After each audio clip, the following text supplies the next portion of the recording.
আমি নিশ্চিত এই ঘটনাটি শুনে আপনি অবাক হতে বাধ্য।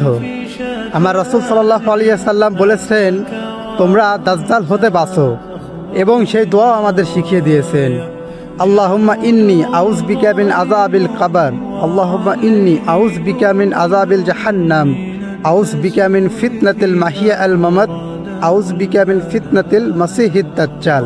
অর্থ, হে আল্লাহ, আপনি আমায় কবরের আযাব থেকে রক্ষা করুন। হে আল্লাহ, আপনি আমায় জাহান্নামের আযাব থেকে রক্ষা করুন। হে আল্লাহ, আপনি আমায় জীবন মৃত্যুর ফিতনা থেকে রক্ষা করুন।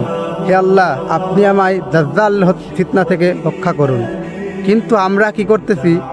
আমরা সেই দাজ্জাল কোথায় আছে, সে বেটা কি করছে, সে কখন আসবে, এটা নিয়ে গবেষণা করতেছি, এটা নিয়ে চিন্তিত হয়ে গেছি।